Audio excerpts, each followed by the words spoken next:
بتائیے کہ 10 بیوی کی کہانی اور پتہ نہیں کیا موزہ اور ناد علی پڑھنا چاہیے، یہ کیسا ہے؟ ناد علی تو ایک وظیفہ ہے جو معمول بھی رہا ہے بزرگوں میں، حرج نہیں۔ 10 بیوی کی کہانی جو ہے ذرا توجہ رکھیے گا، تھوڑی سی گزارش کے ساتھ، بڑا نازک مسئلہ ہے۔ 10 بیوی کی کہانی پڑھی جاتی ہے خاندان رسالت کی عظمت کے بیان کی نیت سے، بی بی فاطمہ کی کرامت اس میں بیان ہوئی، لیکن اسی خاندان کی عظمت کی حفاظت کرتے ہوئے میں یہ کہتا ہوں کہ یہ کتاب نہیں پڑھنی چاہیے۔ وجہ میں عرض کر دیتا ہوں۔ وجہ یہ ہے کہ اس میں یہ لکھا ہے کہ ایک یہودی نبی کریم صلی اللہ علیہ وسلم کی بارگاہ میں حاضر ہوا اور اس نے کہا کہ اے اللہ کے نبی، میری بیٹی کی شادی ہو رہی ہے تو آپ اپنی صاحبزادی فاطمہ کو ہمارے ساتھ بھیج دیں، ہماری عزت افزائی ہوگی۔ ایک یہودی شراب پینے والا، زانی، سور کھانے والا، وہ اللہ کے نبی کے پاس آ کر نبی کو نہیں بلا رہا، ان کی جوان بیٹی کو کہہ رہا اس کو میرے ساتھ کر دے، میں شادی میں لے جاؤں۔ توجہ، نبی کریم صلی اللہ علیہ وسلم نے فرمایا کہ یہ اختیار میرے پاس نہیں، تم علی کے پاس جاؤ۔ نبی کو بے اختیار ثابت کیا، حالانکہ آپ تو پوری کائنات کے مالک ہیں، جس کو چاہے حکم کریں، جس کو چاہے روکیں۔ سرکار لکھا ہے الفاظ، یہ میرے اختیار میں، علی کے پاس جاؤ۔ وہ یہودی علی کے پاس پہنچ گیا، اے علی اپنی آپ زوجہ کو بھیج دیں۔ اب ایک شوہر سے اس کی جوان بیوی کے بارے میں یہودی یہ کہے کہ میرے ساتھ بھیج دیں، یہ بدتمیزی ہے کہ نہیں؟ سمجھانے کے لیے عرض کرتا ہوں، ایک یہودی آپ کے پاس آیا اور آپ نے کہا کہ اپنی بیٹی کو ذرا میرے ساتھ بھیج دیں، بھیجیں گے آپ؟ غیرت گوارا کرے گی؟ اچھا، ایک یہودی آپ کے پاس آیا کہ اپنی جوان بیوی کو ذرا میرے ساتھ بھیج دیں، آپ کی غیرت گوارا کرے گی؟ تو اللہ کے نبی کی بیٹی کے لیے کیسے غیرت گوارا کر رہی ہے؟ اب کیا ہوا؟ حضرت علی نے یہ لکھا، حضرت علی نے فرمایا یہ میرے اختیار میں نہیں، تم فاطمہ کے پاس چلے جاؤ۔ توجہ، اس کا مطلب ہے کہ اللہ کے نبی نے غلط بیانی کی، کیونکہ نبی نے تو فرمایا تھا اختیار میرے پاس نہیں، علی کے پاس ہے، اور علی کیا فرما رہے ہیں؟ میرے پاس نہیں، فاطمہ کے پاس ہے۔ تو دو ہی باتیں ہو سکتی ہیں کہ یا نبی نے جھوٹ بولا، یا نبی کو یہ بھی علم نہیں تھا کہ اختیار تو فاطمہ کے پاس ہے، علی کے پاس بھیج دیا، یہ بے ادبی۔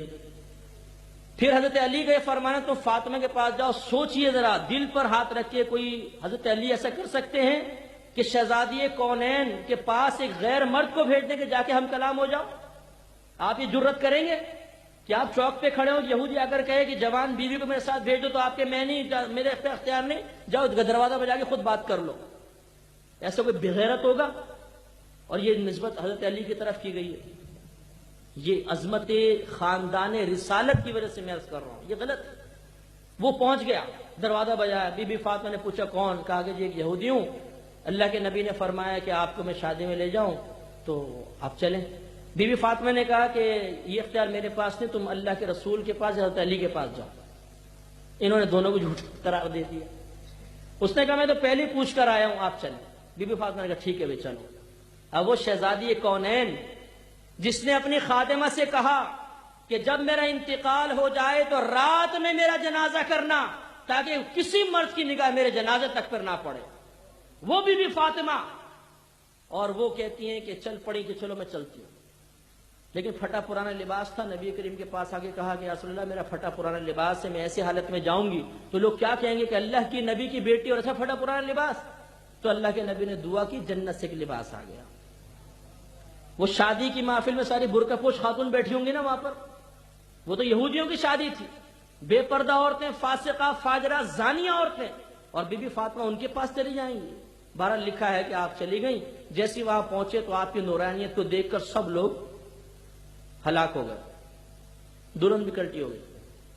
تو بی بی فاطمہ نے اللہ کی بارگاہ میں عرض کیا، رب کریم اگر یہ لوگ مر گئے تو لوگ کہیں گے کہ اللہ کے نبی کی بیٹی کی وجہ سے ایسا ہوا، ان کو زندہ کر دے، سب کرامت سے زندہ ہو گئے۔ تو اس چیز کو دکھا، اچھا اس میں یہودی مرد بھی مر گئے، تو معاذ اللہ اس کا مطلب یہ ثابت ہوا کہ یہودی بھی اللہ کے نبی کی بیٹی کو دیکھ رہے تھے۔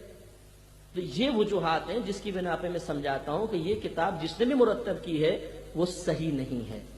بی بی فاطمہ رضی اللہ تعالیٰ عنہ کی عزت و حرمت، حضرت علی رضی اللہ تعالیٰ عنہ شیر خدا مولا علی اور رضی اللہ تعالیٰ عنہ کی غیرت، اور نبی کریم صلی اللہ علیہ وسلم کے نام کے ناموس رسالت کی خاطر میں یہ عرض کرتا ہوں کہ یہ کتاب نہیں پڑھی جائے، اس میں برکت نہیں ہوگی بلکہ بہت شدید نقصان ہوگا۔